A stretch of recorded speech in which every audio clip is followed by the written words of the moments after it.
I don't. I only have an hour today, so I have to. Okay, we will That's do that. all right. Yeah. So, yeah, welcome back, everybody. This is Night Flight, and as you can see, Joe Atwill is back, and our topic for today will be when the oppressed become the oppressors. So, I will briefly have a look at an article, and I picked this article because it is from the Kathmandu Post. And I picked this one because I think not everybody will have a prepackaged opinion on Nepal. So it says here, in 2008, our politicians abolished the kingdom and promised prosperous new Nepal with a brand new constitution. The change was needed, they said, to give ordinary Nepalis a better life and bring Nepal to the 21st century. Once the king was out of the way, they banded together, filled every instrument of democratic governance, from the judiciary to academic institutions to bureaucracy, with their sycophants, and started hollowing out the state for personal and partisan benefits. The politicians did everything that they had accused the king of doing, and more of it. In 2011, an article in The Economist mentioned that politicians enjoy the freedom to plunder with impunity, and corruption has become definite characteristic of government. So, would you agree? Absolutely.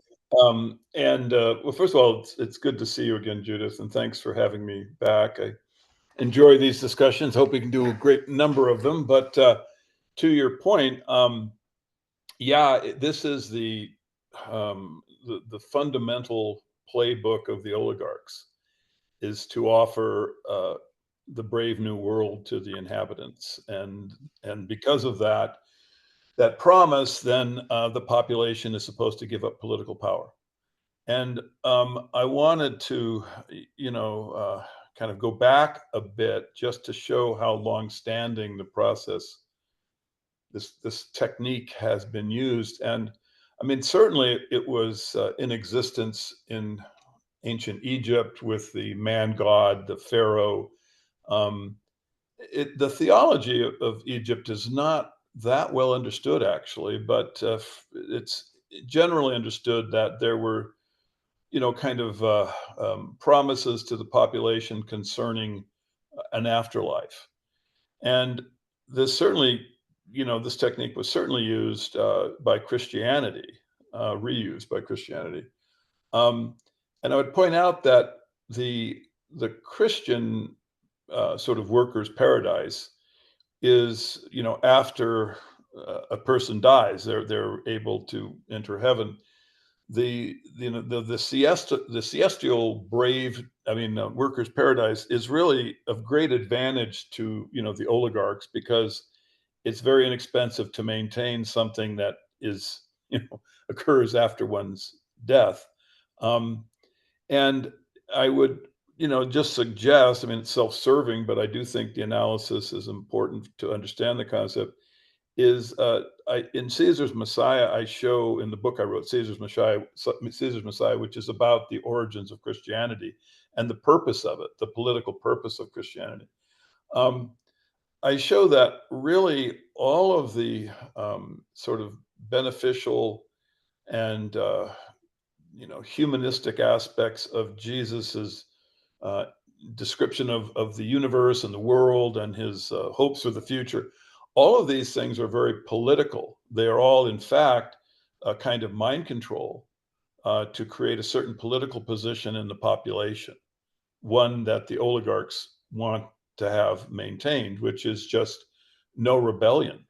You can think of Jesus in this very positive cultural light, historical light. He brings all of these ideas which are imbued in culture, and they are, seen as beneficial. But actually, when viewed from the perspective of the oligarch, you can see that really what Jesus has done is made it more difficult for the population to rebel. And this becomes very vivid during the Dark Ages, with the onset of the feudal system. In the feudal system, you have a religious veneer to really, a very clear-cut slave state. And if you see the paintings of this era, which represent the hierarchy, you'll see that the Pope is actually above the emperor. So you can see that the religion became basically a way of maintaining a slave state. Now, in our present era, there has been, of course, Marxism, which had the workers' paradise, which would occur after the proletariat revolution, and all the proletariat need to do was to fight a violent war against the existing order, and then set up a Politburo that would be manned by people who were intellectuals of this special class, which were not really well known by the public. But if you gave them political power, then eventually they would create this workers' paradise. So the workers' paradise was easy to offer because it didn't exist. It was in the future. It was like, the siestal paradise of Christianity.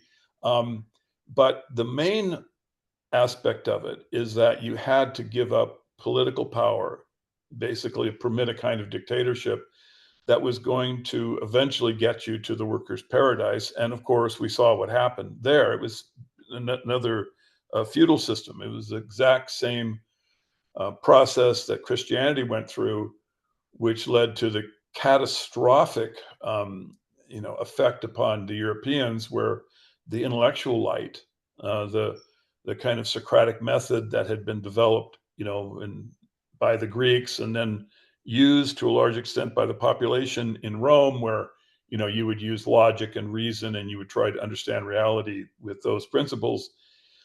This had been extinguished and had been replaced by this very powerful mind control, where thinking and criticizing of reality was prohibited. All you had was the belief in Jesus and the political authorities that he had supposedly put above you.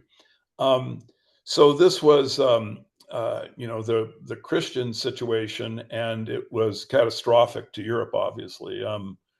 If you know the process by which the Greek thinking came back to Europe, quite interesting and very revealing.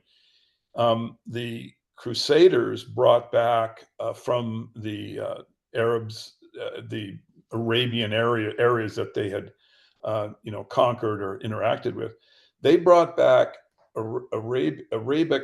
Arabic translation of the Greek, process of thinking and all of their discoveries, the intellectual discoveries.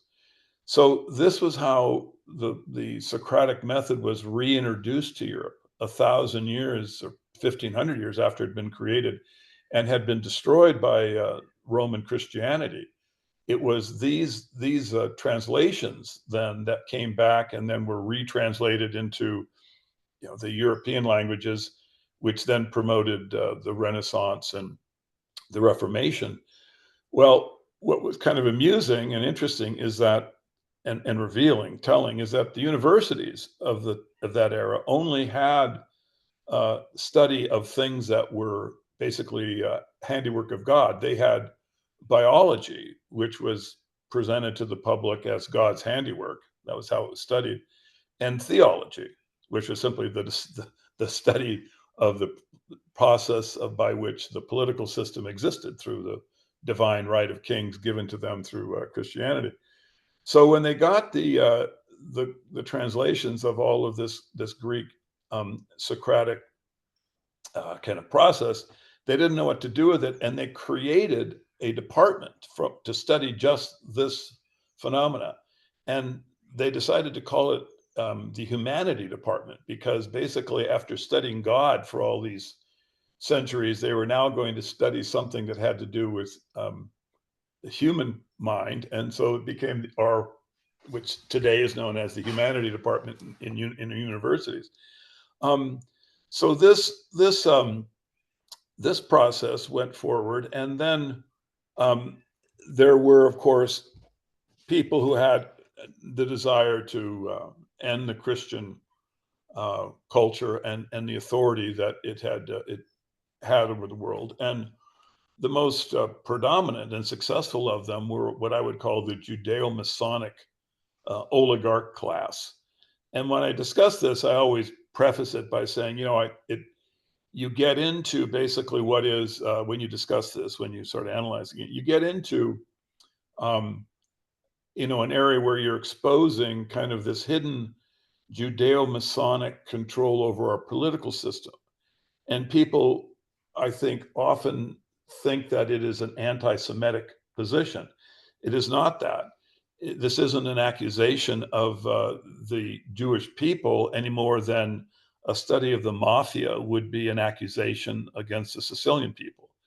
The group that has these principles are small and secretive, and I don't think they're all Jewish either, even though they certainly have that as sort of the primary background of them. But I would point to get people to the point where they can understand this. I would say they would need to start with go to an analysis I wrote of the Shakespearean play The Tempest. And there's no paywall. You can just Google my name, Joe Atwill, and The Tempest, and you'll get the analysis. And I show that the play is really revealing a process, a political movement. It isn't as it has a surface narration, which is sort of a kind of a silly story, perhaps about redemption. It's not particularly coherent, actually, as literature, but different people have different understandings of it. The Shakespearean critics don't have actually a clue of what it means. It's one of these puzzle plays that sort of ends up with vaguely coherent sort of explanations about what the playwright's trying to get at. But actually, what the playwright is doing is he is talking about this process of the Judeo-Masonic oligarchs, by which they're going to take over the political power of Europe. And it is directly related to Christianity. It is directly in opposition to it, but it is also borrowing from it the techniques of the Caesars, and also the way by which the Caesars created legacy. In Caesar's Messiah, I show that the primary purpose of the Gospels was actually vanity. It's a vanity piece. It's a way by which the Caesars are able to make a legacy declaration to the future. They can show they are not only so clever they can create literature to create Christianity, but within it they can reveal themselves and thereby accept a kind of fame and glory. Sad to say, this is their position in the future. So when people say why were the Gospels written, primary purpose is not political power, certainly not religious. It was to vanity. It was to assuage the vanity of the Caesars. So I show this in Caesar's Messiah, and then going forward, the group that in opposition to Roman Christianity, this Judeo-Masonic organization, they did the same thing. They created the Shakespearean literature as a way of documenting their the occulted, hidden process, and also to make a declaration to the future about what geniuses they were to be so clever, to be so hidden, to fool people. This is they basically mimicked the kind of psychological position of the Caesars. So in The Tempest, I mean, as is really well known, none of this is of course unknown to scholarship, but I'm going to just show there is something that has been overlooked, which is extremely important. In the play, has basically it's understood by Shakespearean scholars that it's really a kind of reenactment of the apocalyptic and messianic vision of the book of Isaiah, right? So this is really what scholarship has understood about the play. And, you know, you have the character Ariel, very central, and Ariel is a character from Isaiah. And it's basically Ariel is a representation of the Jewish people, but it's more complicated than that. Ariel is also you know, it's a way by which man can speak to God, Ariel, but it's strictly a Jewish sort of theological construction. Ariel is very complicated. I explained this in the thing. You don't really need to understand that. It's just that this is the framework that the Shakespearean author, or the author of the Shakespearean literature, is using, is Isaiah. So you see all these parallels between the character in the Shakespearean play and the book of Isaiah. Isaiah, you know, talks about Ariel as being, you know, in the ground, and then Shakespeare talks about Ariel's business is in the veins of the earth.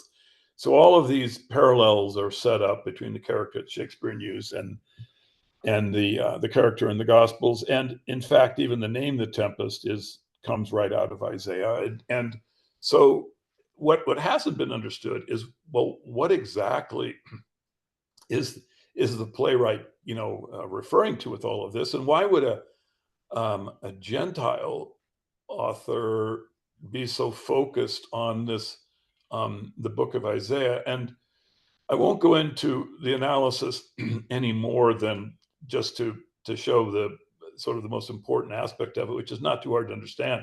But you do need to read the you know, the entire analysis that I have. Again, it's not behind a paywall, so just feel free to read it and see for yourselves what the whole play means. But the key to the play is that you have all of these parallels that are set up to the book of Isaiah.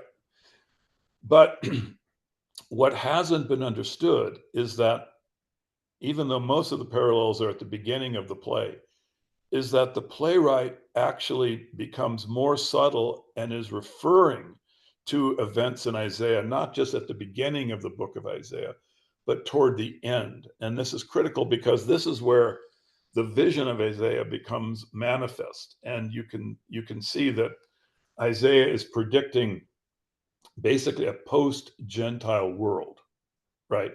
Where there has been an apocalypse, and there is a regrowth of nature following it, and what is left is basically the Jewish people.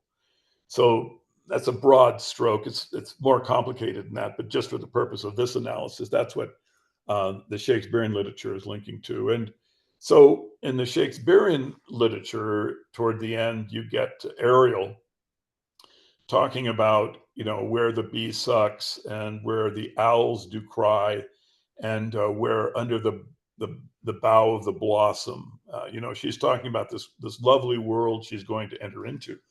But if you understand that the playwright is constructing the play as a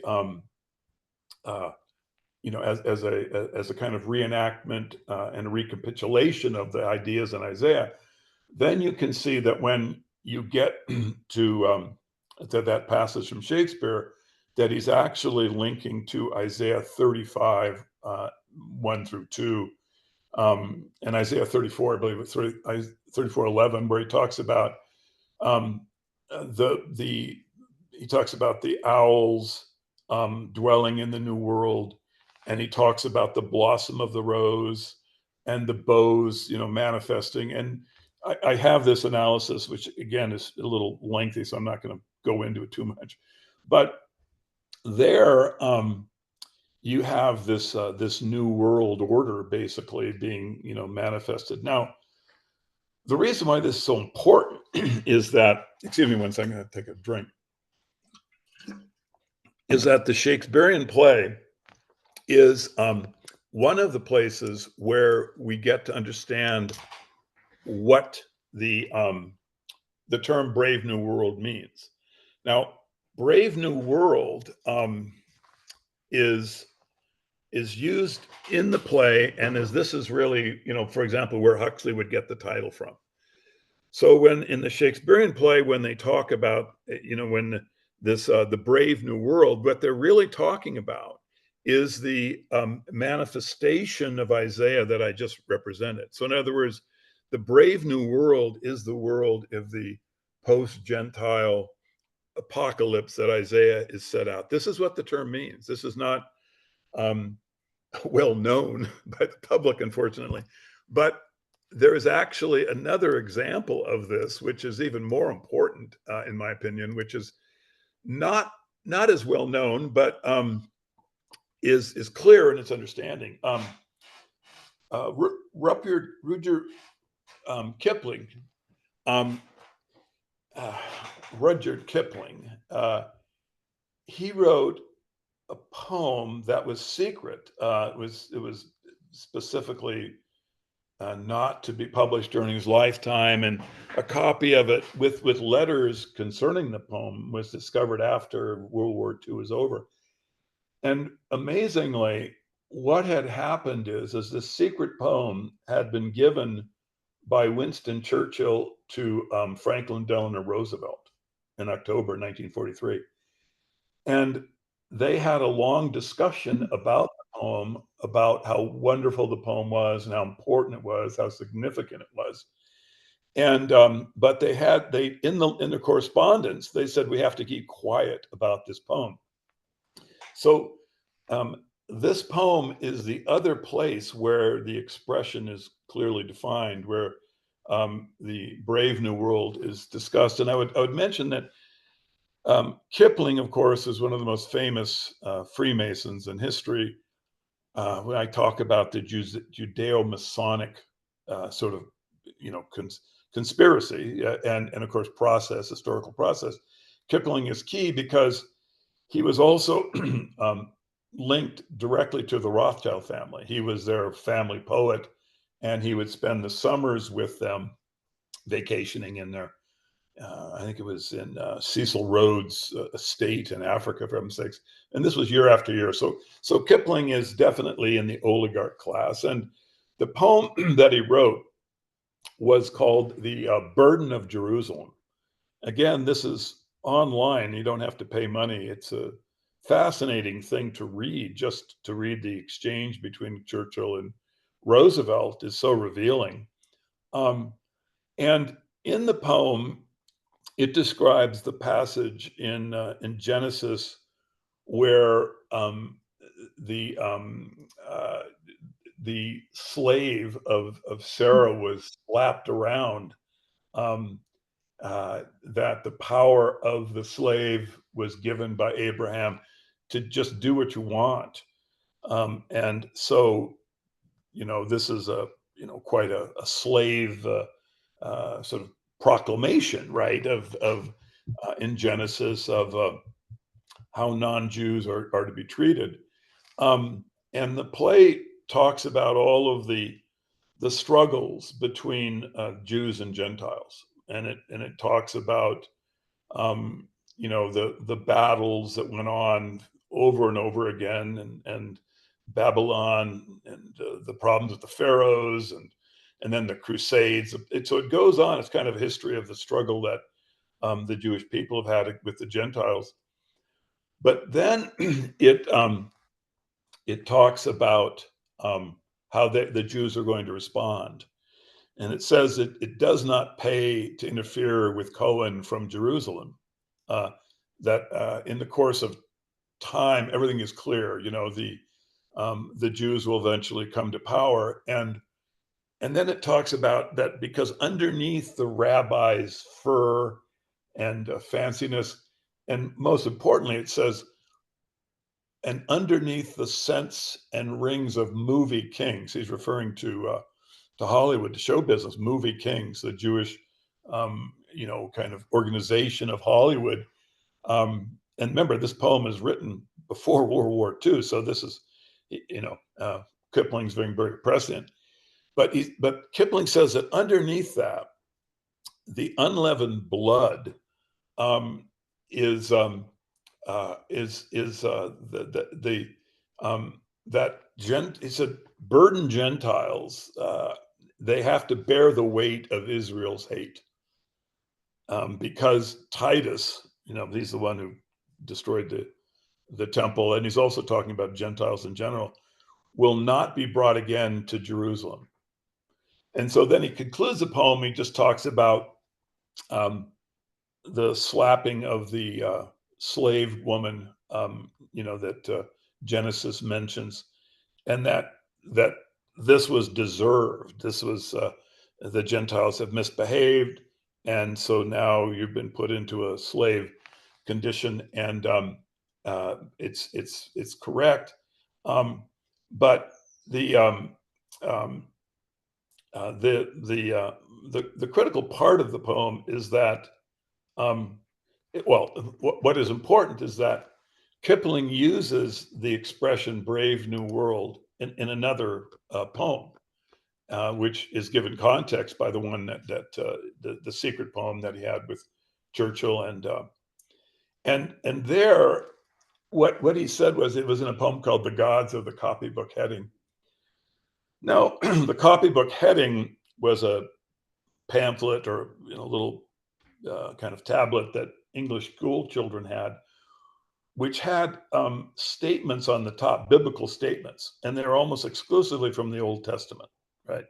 So the gods of the copybook headings would basically be, the gods of the Bible. Yahweh is basically what he's kind of referring to. And what Kipling wrote was, in that poem, he goes, after all of this process that he describes, the historical process of Europe is accomplished, and the brave new world begins, when all men are paid for existing, and no man must pay for his sins.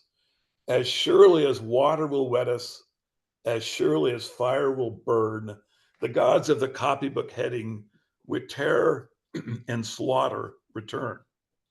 So Kipling's is giving here a very, very clear understanding of the expression "brave new world," which of course is where the idea of new world order, new world, it's the post-Christian world, which in the as the expression is used by Shakespeare, by Kipling, and then again by Aldous Huxley, and is understood by Churchill and Roosevelt. You see, they would know what this means. Yeah. This is, you're talking about a post-apocalyptic world, and the apocalypse is of the Gentiles, right? When Kipling writes, the brave new world begins when the gods of the copybook heading, when Yahweh and is the Jewish religion, with terror and slaughter return. Okay, so when you look at Shakespeare's use of the expression, his development of the expression, and how it relates to the post-apocalyptic world of Isaiah, and then you see how specifically Kipling is using the expression for this post-apocalyptic world, then bear in mind the expression then comes into the vernacular, modern vernacular, primarily through Huxley, right? Another friend of the Rothschilds, very close ally of them. He would go to their parties, and I won't go into all this, but he was very much a confidant of them. When he writes his book, Brave New World, he's using it exactly as Shakespeare cryptically described it, which is, if again, I won't go into too much of this analysis, but anyone can see his use of Shakespeare in Brave New World is apocalyptic, and what you're getting to is this new world order where you have a stratified culture. I mean, Huxley describes 5 intellectual classes with controllers at the top, and basically human animals at the bottom, which are all created and educated and controlled by government. So anyway, so this is the Brave New World is the latest sort of workers' paradise, right?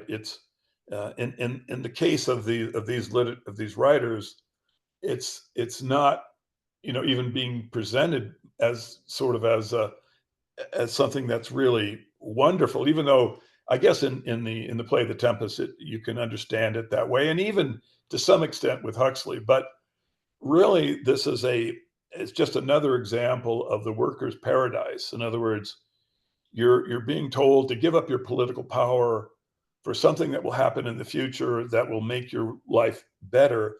But if you just understood the actual meaning of what the workers' paradise is, what it comes from, what it means to the oligarchs, you'd see that actually what you're accepting is your genocide, and Mm. this is what the process leads to. You know, so that would be.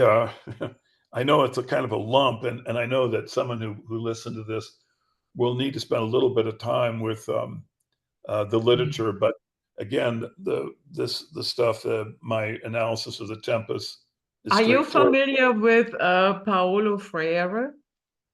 No. He is a Brazilian philosopher and author also, and he wrote the book Pedagogy of the Oppressed. And in this book, he argues that because the freedom fighters have been conditioned and raised in a particular environment of ideology.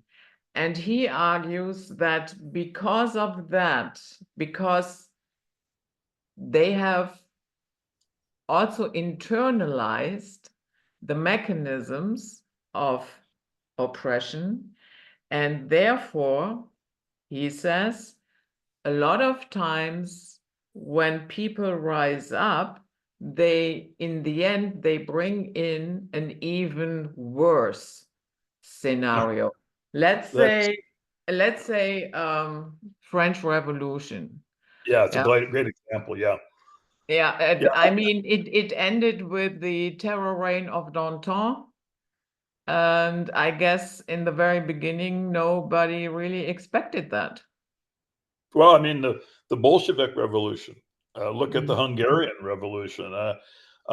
The New World, the Brave New World, the workers' paradise, is a camouflage for the transfer of political power to a small group, whose motives are not known by the public. They are simply using this process to gain political control for the purpose of genocide. The French Revolution is an absolutely perfect example of this, where the concept of liberty and freedom, right, freedom from the oppression of the nobility, is being given to the French public as a rationale for the guillotine and for the execution of all of the French nobility. But the problem is, of course, that the French people were not free in their mind. They didn't have the analytic skills, right, to vet their new political class. Yeah. Just as I forget the name of the individual who wrote that book. Paolo Freire. I just as he described, they actually had not made the transition internally to be able to be free of the process by which they would accept irrational and destructive political power. You see, they thought they could simply, by revolution, by overturning the old political class, that they would end up somehow better off or having more political freedom. But they hadn't made the true and necessary revolution internally, so that they could vet the groups that were gaining power through the French Revolution, which were basically Judeo-Masonic organizations, which then led to Napoleon's use of the public his control over them to genocide the people. The French wars that Napoleon oversaw were simply depopulation activities. The rationale of fighting the British or fighting the Russian, these are frankly preposterous. And the way that the wars were engaged were strictly done just to depopulate the French Catholic population. The exact same thing then occurs in World War I and World War II, where World War I, of course, is a classic example, which is a Judeo-Masonic process. I mean, for heaven's sakes, both the Emperor of Germany and the King of England were grandchildren of Victoria, right? It was a family, a Masonic family, which then ran the populations against one another. And there was really no rationale for the war. I mean, if you look at the rationales, they're preposterous, but the result was catastrophic depopulation. So this was, of course, the natural explanation for the existence of the war, right? I mean, this was the result of the war. My grandfather was at the Somme, and he was sent over the top. He was a Canadian, and he was in the army. World War I, he was sent over the top at the Somme. He was muster gassed. He survived barely, but he never had another healthy day of his life, and he died with my family in the late 1950s after having suffering emphysema for 40 years and then lung cancer eventually.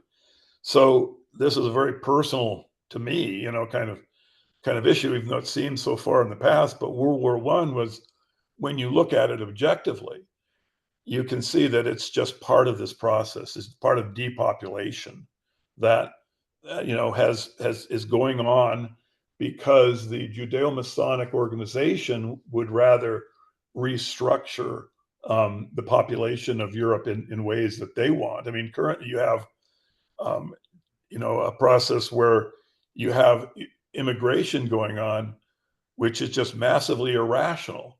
But again, it's to their perspective, this is something that it makes sense, particularly when they're in the process of depopulating Europe of its original ethnicities.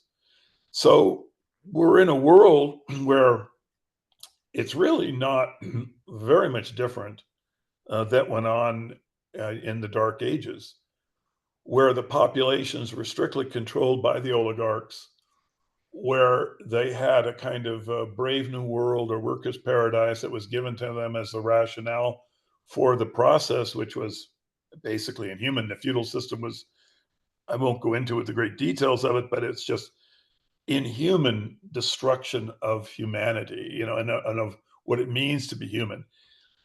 This went on for over 1,000 years, right?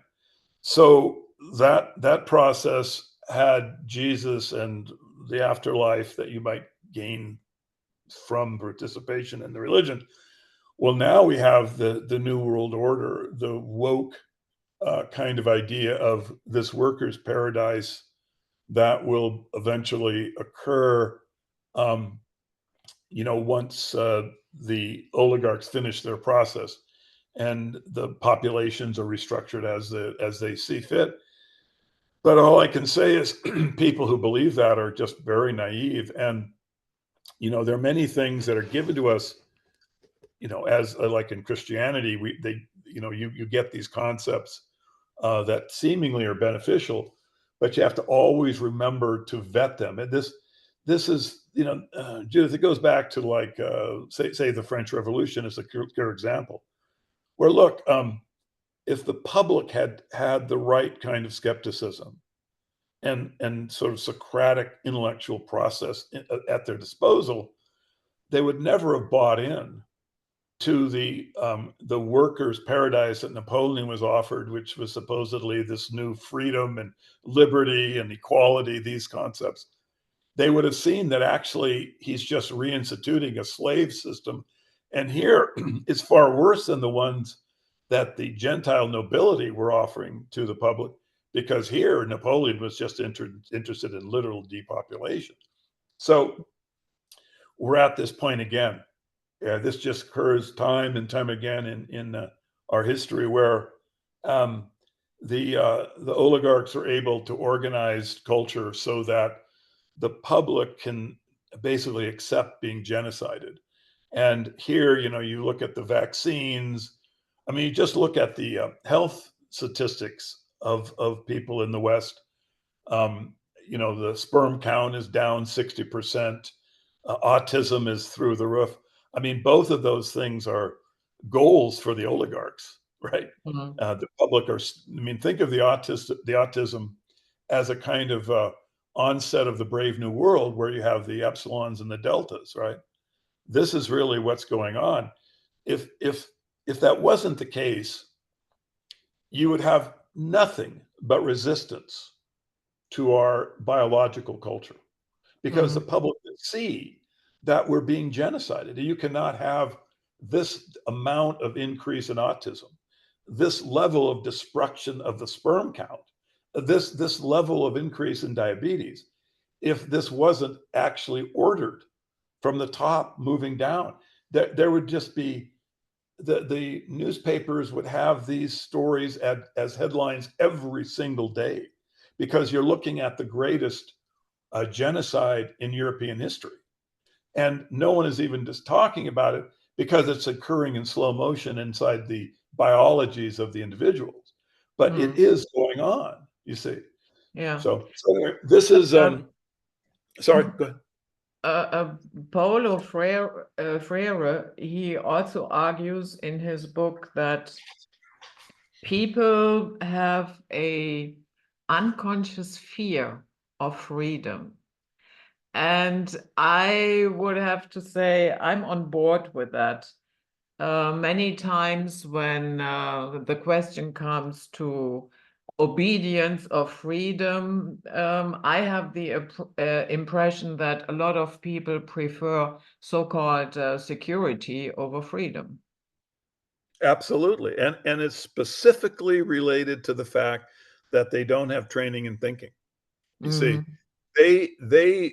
when what he's meaning, I presume, by freedom, of course, is self-governance, right? Yeah.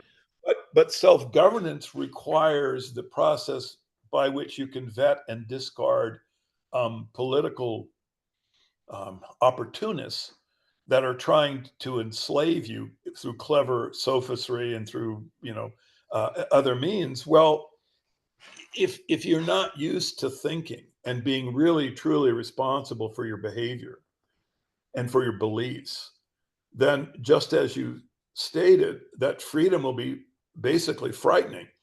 And it comes also through the idea and the process by which the oligarchs create intimidation. In other words, in our current era, you have concepts which are designed to prevent thinking.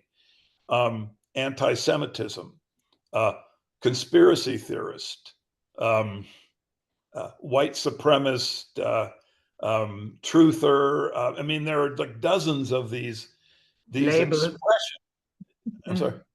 Yeah, expressions. These labels, and people think that is all there is to know. If you hear this word, you know everything about this person.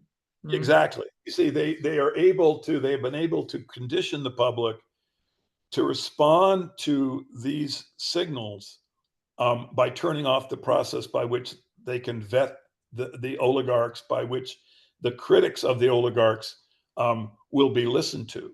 All of these expressions, whenever anyone hears them, the automatic reaction would be to start the thinking process and to say, well, let's analyze what exactly are the beliefs and behaviors of the individual who's being called a conspiracy theorist, right? Why is the expression being applied to him? And if they would go through the process, they would realize that, in fact, these are the people in general that are trying to really bring some power and freedom into the lives of the public. You see, these expressions have been deliberately created. people talk about, for example, MK Ultra, that CIA project in the 50s, supposedly to come up with techniques to control the minds of individuals. And, people have different understandings of that.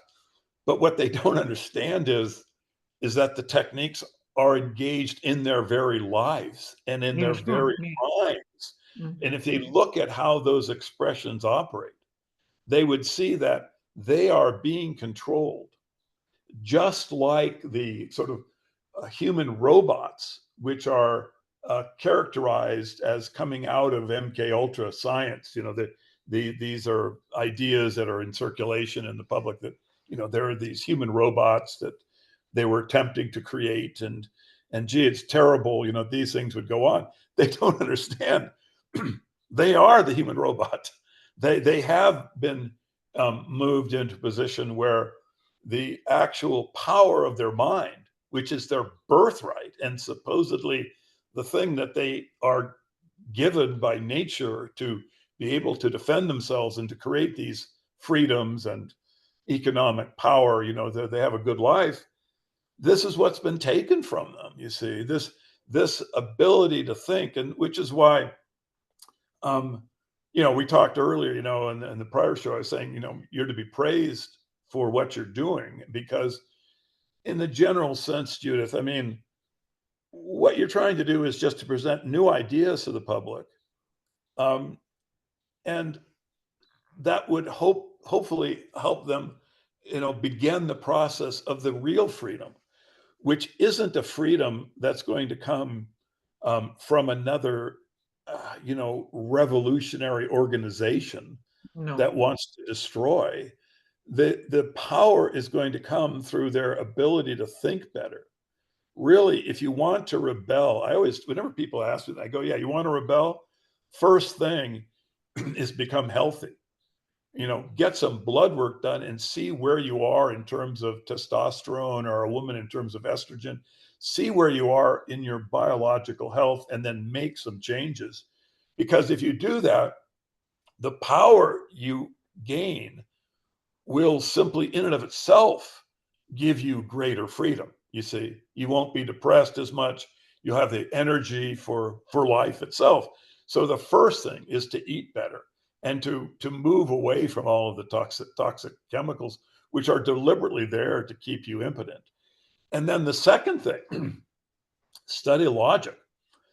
Study what contradictions are. Study what are rules of evidence that make sense in terms of, like, just being able to come up with some coherent ideas that are there to protect you, and give you a better understanding of the world, and to be more critical of politicians. I mean, we have Harris and Trump. I mean, Yeah. this is an absurdity. I mean, you could not find two less Socratic individuals if you went out and did a hunt for them. They are just figureheads of the oligarchs that are there. I mean, I just back up. I mean, what you'll have with Trump and Harris is you'll have candidates that are chosen to enact hatred in the opposition. I mean, Trump is not a real candidate. What he is he is exactly the individual that people in the political left will feel passionate hatred regarding, as is Kamala Harris to the right, you see. So the hatred that the public will feel to the opposite candidate, that is what gives them the sense that democracy is real, because they care about the election. Because it's not that either Harris or Trump are going to do anything about the Palestinian genocide. We know that.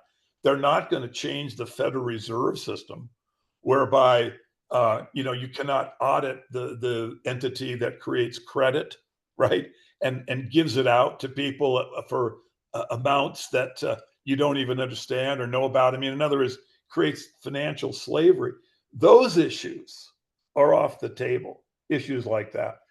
The slave issues, I mean, feminism would give abortion as this primary issue, gun rights for the right. I mean, these issues you get to argue about and have, your candidate would have one way or another and a position on it. These are distractions. These are just distractions, So the real issue, Judith, is health. This is the real issue. When they take you as they took my grandfather, over the top into automatic weapon fire and mustard gas, well, I think you have a problem with your political class, if you don't mind my saying. You're obeying a command to destroy yourself. And when you eat the toxic foods that they give us now, which, God only knows how many toxic chemicals, and the plastic mimicry, which kind of destroys masculinity. These are the things that you need to rebel against first. Go to those areas. Become biologically stronger, more clear-minded, and learn how to think so you can actually vet your political class. Because if you could do this, there wouldn't be any support for characters like Trump or Harris. You see what I mean? This exists in a toxic, dehumanized, and derationalized world. That's why you can get candidates like that. And they are clearly for the destruction of everyone. And we need to have the public gain these powers to be able to vet them and resist, by demanding better candidates, but real candidates that are actually will do things that will help with things like getting rid of the Federal Reserve and greater health for the public. Yeah, I always found it puzzling that out of 300 million that you are roughly, these are the choices. That cannot be. Yeah. It's preposterous. Well, Harris it's ridiculous in that no one ever voted for her. She was simply appointed. She doesn't have a background in anything, has no position of any kind on any subject. She's just unknown. She's literally a woman of color. That's her qualification. Yeah. Trump is simply ridiculous. He created condominiums and oversaw the Miss America pageant. What is he doing running for president? And so,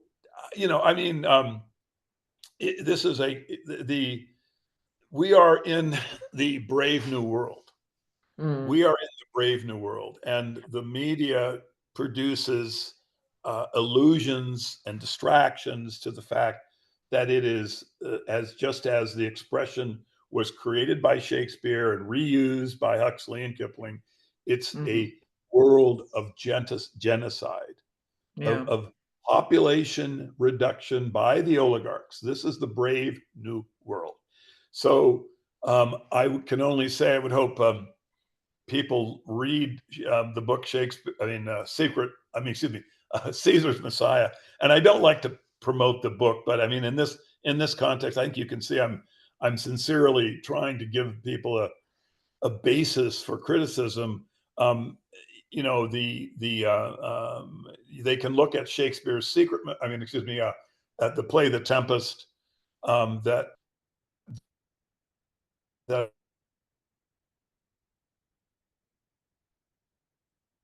your sound is gone. I don't know why. Jerusalem online. Everyone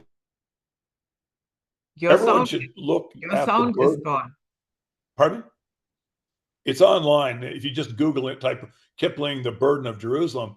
But what the important thing is the letters between Churchill and Roosevelt, where they talk about a secret society, basically, where they can't talk about this poem. This poem has to be kept quiet. Look at what they say about it. So this poem has a very clear political meaning, and it is the genocide of and enslavement of the Gentiles. Why are Churchill and Roosevelt, purported Christians, you see, having this kind of understanding about Kipling's bizarre poem? Well, to individuals, I think, who are sort of, inside the Socratic world of logic and reason, they would start looking at the identity of Churchill and Roosevelt in terms of what about it is fake? What about it has been given to me as part of the brave new world? You know, they claim to be Christians, right? Of course, they're both Freemasons. So what is that? What is really a Freemason Christian? Because you take all these oaths, which are secret in Freemasonry. So how do you even know what, you know, they give themselves to the public as, well, I'm one of you. I'm from the Christian culture. Well, really, are you? Because if that's the case, then why the secrecy inside of Freemasonry? Why do you need to take these oaths and not make public disclosure of them? And again, if you want to get a really good example of all of this, I wrote an article called Freemason in the Rye, which is an expose of Catcher in the Rye by J.D. Salinger, which shows how he makes the book into a he basically makes it into a process by which Holden Caulfield goes through the Freemasons' initiation rites and then comes to an understanding of how destructive and genocidal the real goals of Freemasonry are. So, I mean, you have all of I'm almost like a like a professor here giving homework assignments. I know it's sort of irritating, but you know, these articles are out there if people want to follow the path that I have described here, and they can vet it for themselves. Because bear in mind, you know, criticism is really important, right? So when you put out articles like I have, I'm not trying to operate as an autocrat. I mean, these are my insights, my analysis, and they're meant to be criticized by the public, and I hope they do. Yeah. And I have to say, on a psychological level, to wrap this up now, I have a strong feeling that, you know, this hardcore oppression at the end of the day is rooted in insecurity, deep, deep emotional insecurity, because a somewhat balanced human being is not going around claiming intellectual hegemony. And if you do not follow this ideology, then we will destroy you. To me, it's a form of psychopathy. Yeah, truer words are never spoken, Judith. Thank you. Okay, so Thank you so that much. was it. Yeah, bye-bye. Talk soon. Okay, bye-bye.